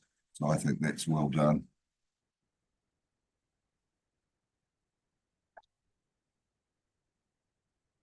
The way I see it is that, so user pays, it gets pass through costs for all developments. The only people who it affects really are the ratepayer that wants to just subdivide for personal reasons, not for profit. For profit, I would have the ratepayer paying actually less than 30%. It was. So the recommendation, I was wanting to say anything. But someone else might. Recommendation that the Finance Infrastructure and Reforms Committee adopts the consent fees and charges for the financial year dated 25-26 is set out in the attachments. Gives notice pursuant to section 103 of the Local Government Act 2002 suspension. Right to fees payable for the period 1 July 2025 to 30th June 2026 in respect of certificates, authorities, approvals, consents and services given for inspections made by the council under the Local Government Act.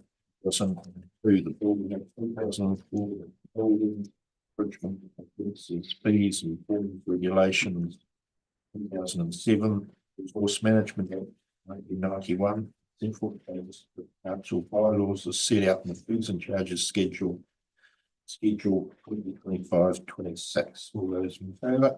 Aye. Carried. Thanks for going to that work.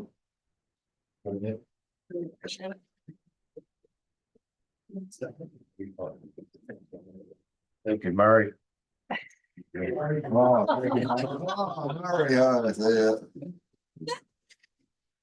Hey, stop that.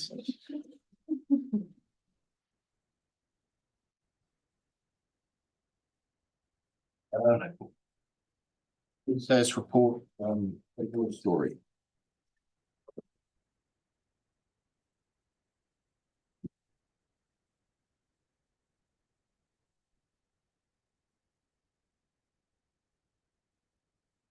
Good afternoon again, councillors. So big wastewater story, key project status report today. And just a quick note, the resolution on this one's a lot shorter for you, councillor Mogo. Thanks for that. So this is our regular quarterly update, noting that these reports have got a little bit out of cycle recently, so we're trying to bring them back into that regular quarterly cycle. Just firstly noting as well some minor changes within the report. That there's additional commentary on council strategic direction within the activity, as well as asset management and operational updates, along with the usual capital program information. With respect to the strategic direction for wastewater, obviously we've just had a conversation about wastewater standards. We are still very much in the phase where we're understanding what those proposed standards might mean. Obviously, going to need to hear from Taumata Arawai once consultation has closed and they have had a chance to assess the submissions that they have received, and then work through a process in respect of where we head to from here. From an asset management and operational perspective, we are continuing to work really closely with our operating partners, Veolia, optimising our treatment systems as much as we can, our existing treatment systems. Of course, noting that a lot of the sites that we have are pretty much at the whim of Mother Nature and the weather. We have very limited ability to control the impacts of that on our pond, primarily pond basin. Recent focus at Waipawa, which culminated in a formal action plan being agreed between us and our contractors and shared with regional council as our regulator. the results of that are really positive. We've had a prolonged period of non-compliance at Waipawa. And as of late, we've had a much greater level of treatment and significantly better compliance results. We've had our last two formal compliance samples have been fully compliant. That spans back to about the middle of March. And we've also conducted a number of other sampling runs in between that time, all returning compliant results. So really pleased with that outcome. Capacity constraints at the Waipukura wastewater treatment plant inlet pump station were raised and identified through, I believe initially through Risk Insurance Committee earlier in the year. We've been working through with, again, some technical partners to do a detailed investigation and to fully understand both the issues and the options to resolve that. We're still working through that. And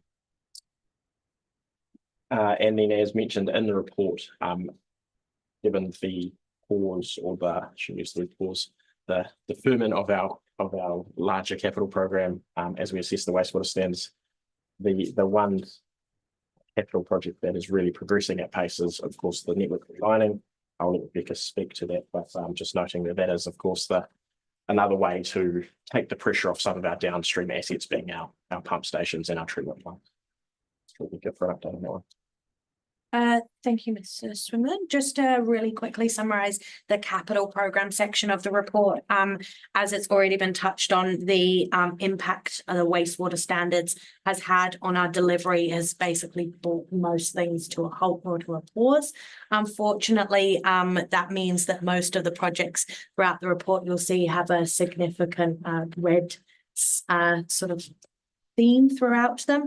Our pause, though, has mitigated a risk of redundant rework. We didn't want to continue with delivery in a direction on a number of these projects, which potentially could be made redundant, or a change in direction that happens in just a few months' time as a result of the standards. The one project, as Mr. Swinburne's also mentioned, that has progressed really well in the last few months has been the wastewater network relining project.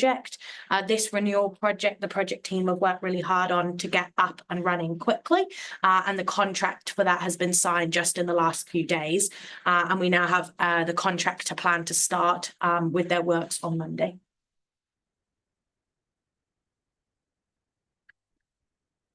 With that, we'll take the report read and have an answer questions. So the network relining, 1.4 kilometers isn't actually a big distance. Where are you prioritizing? I can probably talk to the prioritization, but I'll let Mr. Swinburne talk in terms of the ratio across our entire network. So the locations of the network relining are across the entire district. My understanding is that the locations in Waipukurau and Waipawa have been prioritized over the other locations initially. And So there is a site that the contract is going to start at Rongoho. The remainder of the sites are within Waipukurau and Waipawa. The prioritization was done by utilising the asset data we have on our systems and on our records. So we've identified, or initially we identified, all of the worst conditioned pipes in our network, and then we streamlined through from that quite large list down to these 1.4 that are the higher priorities. That's prioritised based on the condition initially, ease of access, the type of pipe, number of repairs that would be needed to enable relining to occur, number of defects, and ultimately also number of customers served. So went through quite a lengthy process to streamline it down to the 1.4 kilometres that we've landed with. Is this a project that was done a few years ago as well? Through you, Mr. Chair, over time, yes, council has relined a number of pipes at various stages and various types and types of pipes within various activities. So generally, wastewater, stormwater.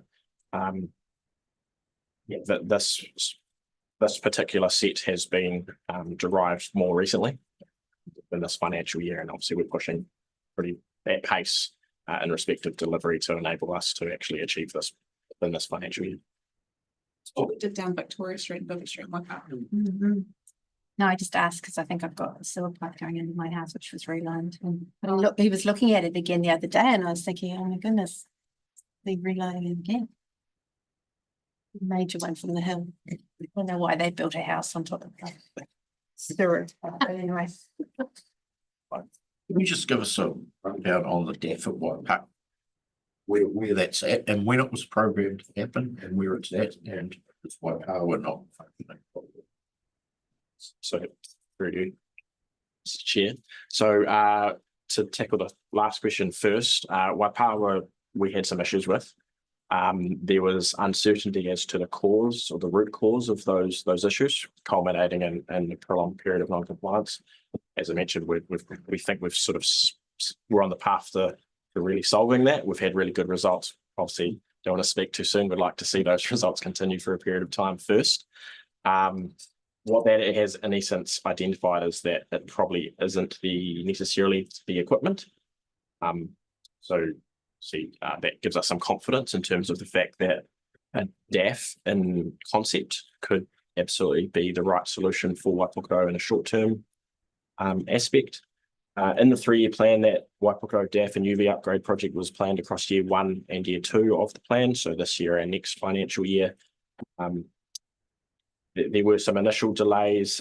You'll note within the information seen in the annual plan that a significant proportion of that budget was reforecast into next year. Because of the impact of the wastewater standards, we have put that project on hold. So that was around about 4 weeks ago. We made the decision to essentially pause that project where it was to assess the standards. We have got the report included within the wider report on the impact of the standards. There's some commentary around the DAF. And ultimately, we need to actually have some more conversations and bring something back to this table around the future of that project. It's not abundantly clear that building a DAF at Waipukurau is the right solution. So shifting a budget into next year, that's in our rates calculation for next year. If it gets dropped out. You'll recall that the majority of our capital program is debt funded, so it shouldn't have a huge rating impact, whether it's in or out.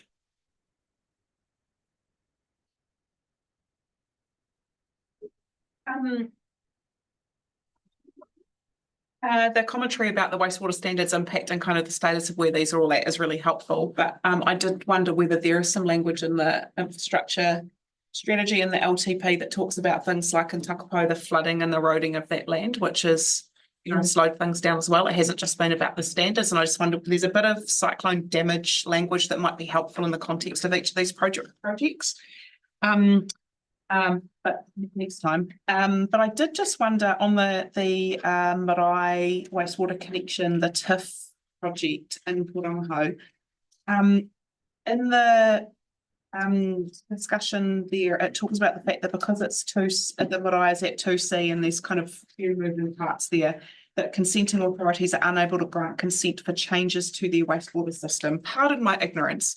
But surely that means that us getting the pipe across there to be able to bring the wastewater from the Marae across to the plant becomes even more of an imperative. Just putting it out there. For you, Mr. Chair. So I believe probably some of the uncertainty relates to the scope of the project. The scope was also originally to connect the Marae to council's network. There was some work done that direction, and culminating in the cost of that being well in excess of anything ever budgeted for, both including the TIF funding and council's contribution. From my recollection, it was something like 3 to 4 times what we had expected. In order to best utilise the TIF funding, the project team made the decision to change that scope and in consultation with the Marae trustees to look at our on-site solution. Mr. Swinburne is correct through your chair. The change in direction happened in partnership with the Marae trustees when it became apparent that due to budget constraints, connecting into the Marae into the existing network wasn't feasible, we explored other options like upgrading their existing system so that it would be able to handle one of the major problems being capacity within the existing system. And that's where the consenting issues become the main problem, the main barrier for them to be able to do that, even within just the TIF funding that's being offered. I know that there are some particular relationships that have been managed.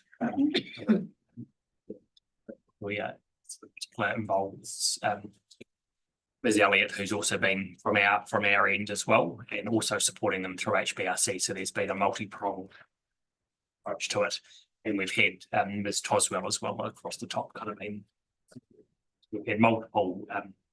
We're doing. I don't know that it's necessarily sits all with us as well.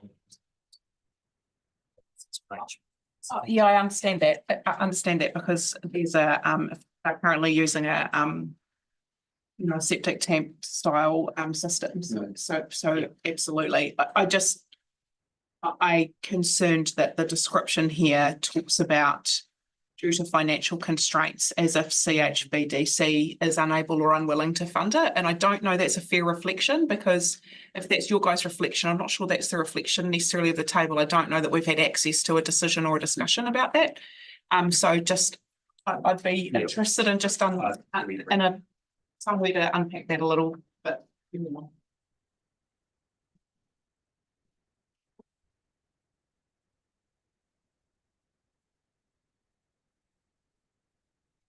Chair, just want to check in really with councillors. Are you comfortable with the format of this report in the way that it covers the strategic elements, the operational elements, and then the projects? Is this kind of what you'd expect to see going forward on a quarterly basis?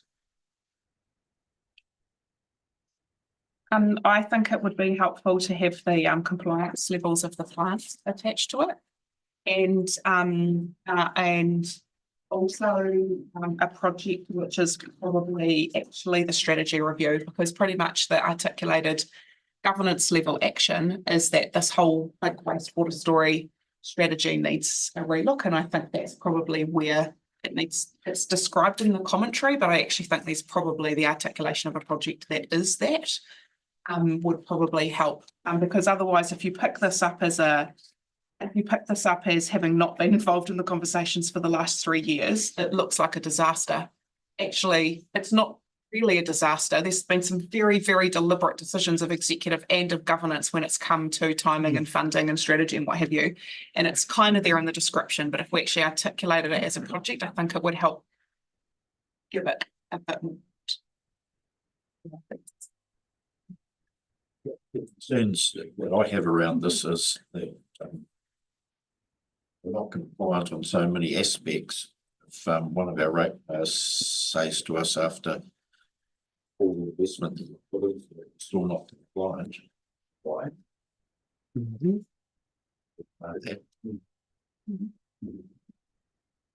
there's also a trade waste element that's not described in here. So there's the infrastructure strategy talks a bit about the trade waste stuff as well. And I think it's important just to connect some of that language into, because that creates a complexity in terms of where we're choosing to invest as well.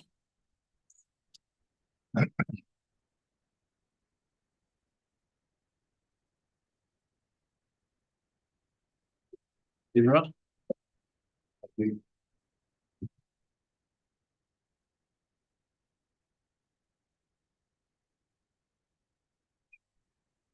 Finance and Infrastructure Performance Committee notes. January, March 2025, Q3 big water storage status report. Taylor seeking leadership. All in favour? Aye.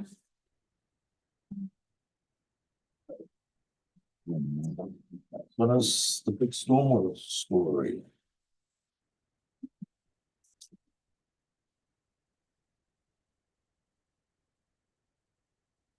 Oh, again. A lot of water today.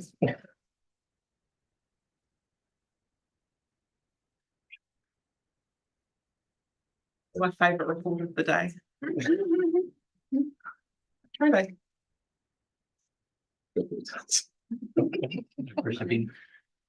Making me a little bit nervous there, your worship. Okay, so again, similarly to the wastewater report, this report has a slight change in format.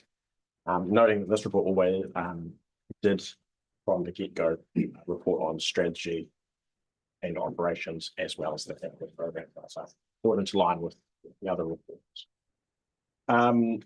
In terms of information within the report, starting with the strategy, noting that the work on the overarching stormwater strategy has been relatively slow. At some points in time, that was fairly deliberate to enable us to complete a volume of physical works that would, in our minds, and hopefully allow us to have meaningful engagement with the community on the future of stormwater management rather than the pressing issue perception of issue at the time. We have now progressed those works, obviously, and henceforth continuing on or picking up the pace of the engagement on the overarching strategy and development of the overarching strategy. We have had some initial conversations with Mana Whenua, and have also developed a strategy engagement plan as well as a Mana Whenua engagement plan. And we'll very shortly be sharing some opportunities for both our focus group members and community to start to engage meaningfully with us on that. We have a targeted communications approach planned out for six-week periods coming up. So looking forward to getting that progressed. In terms of the operational program, the report mentions that we have so far completed 2.2 kilometres worth of vegetation clearance and excavation. Between the time of writing and today, we've actually increased that figure to 3,300 metres, so an extra 1.1 kilometres, which does achieve our annual level of service target, new level of service target for that maintenance. There is more work planned, and we are still tracking well underneath our budget for that work. So very good outcomes in respect of that as a result of our local contracting panel. The capital works program has, to be fair, undergone a lot of change as we started to understand the impacts of Cyclone Gabrielle, do some sort of initial works, seek some initial advice, and the reports that were provided, which were the quick wins reports you might recall, we've sort of taken a lot of those projects and put them through their initial feasibility assessment. We have also assessed those projects against for the impact in terms of the reduction of flooding and impact to habitable floors, as we discussed with council at a workshop recently, resulting in a number of those projects essentially falling lower down on our priority list. Some projects have progressed, and I'll pass to Marcelo to talk about those. The theme of this report, significantly much more green in comparison to the wastewater report. They're just highlighting a few of the progress items that we've made. Our bank stabilization project, they're moving into the construction phase with one of 8 sites in that project already complete, and work getting ready to start on the next few in the coming week. Our externally funded projects, so our Parongaho network modelling and the Waipukurau South Growth Precinct stormwater attenuation ponds projects that are both funded from central government funding pots are also progressing well. The modelling is for Parongaho and Takapo that the operations team are completing, both progressing well and will inform future upgrades and future projects as well for both of those areas. The Waipukurau South Growth Precinct stormwater attenuation ponds are nearing completion, with the main bulk of work that's left to be completed is further planting. The final project to touch on is our College Pike project, a new project that was built on board to the project delivery team very recently, following some of the work Mr. Swinburne's described of better understanding where we need to prioritise our network upgrades and improvements. The team have worked really quickly over the last week or two to meet with the college themselves and understand whether it's feasible for us to be able to complete construction before the end of this financial year. Despite that progress, there is quite a significant risk still that the work itself won't be complete entirely before the end of June, although we're working with our contractor panel partners and other stakeholders to try and make that minimize that risk as much as possible. And that much summarizes our capital program.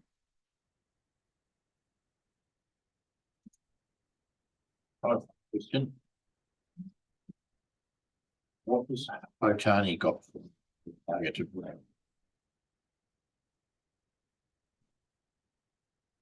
Through you, Mr. Chair. So we do hold a completed model for Otani.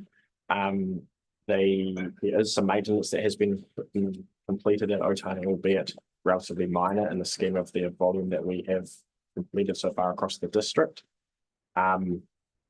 The future capital projects will be assessed again, as we've talked about, around reducing flood risk to habitable floors. Otani is absolutely within that category, and there is expected that there will be all throughout the district as of late, or as of this financial year, some limited maintenance, and of course, again, maintenance and progression / regular updates of the hydraulic. So not regulated enough that Otani targeted wastewater related to speed and Otani they get speed plan.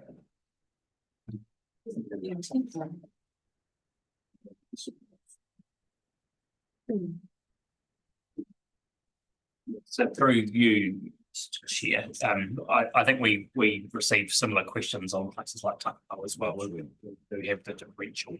I think there is an important piece about the actual rate that we collect, which was, memory Mr. Chamberlain off the top of my head, was only 850, it sounds like, not only, but was only 850,000 only 12, 18 months ago, before 3 years as well. So, the actual scale of what we're collecting and what we're able to invest as well. But from memory, some early math that we'd done was actually Waipokoro and Waipara at this stage in terms of differential. We're still actually, they were offsetting the two townships. So we can bring some further information back on that. And I think it's certainly not how the rating structure works. So again, happy to bring some more information back. And I understand the importance that they are paying rates. They want to be able to see what they are getting. So I think that the merit of the question is not lost.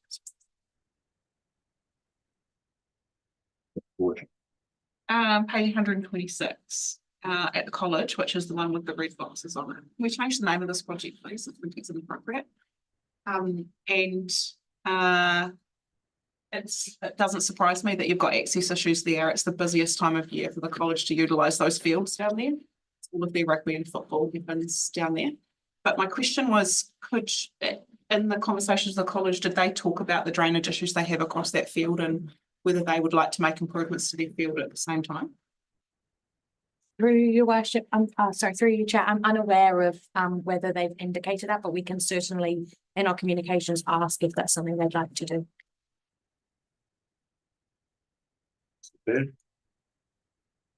All this fantastic work that's being done, and knowing that we've got private drains feeding into our public drains, have we got any legislative tools available to us? So if we've got people that are actually impacting our public, are they continuing to feed our public drainage? I mean, we can be nice and we can write them emails and visit them, but I know that can really upset some of the neighbouring people for those drains. Through you, Mr. Chair. Yes, there are some tools available to us. The one with the most ease of use is probably our stormwater bylaw, which essentially describes process to follow. Essentially, as you've described, have some conversations with the landowner, ask them for any defect that might be contributing to a stormwater issue, working through a process and ultimately accommodating and council carrying out work.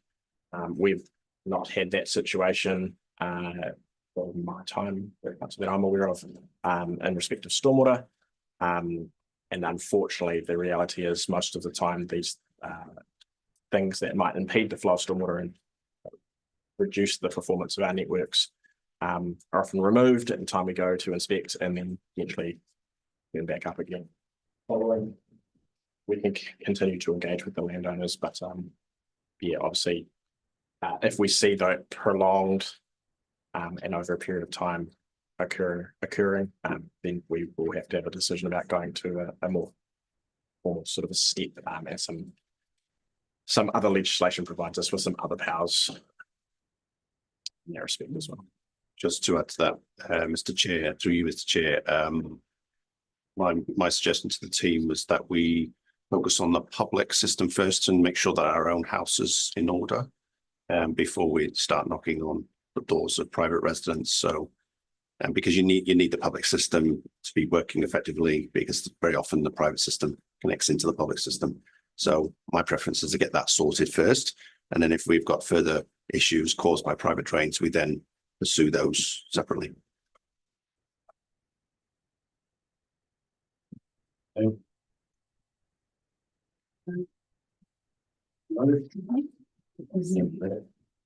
Those in favour? Right. Carried. Great report. A step change and it's fantastic. Date of the next meeting, the 19th June 2025. The Monaghan. Toilet.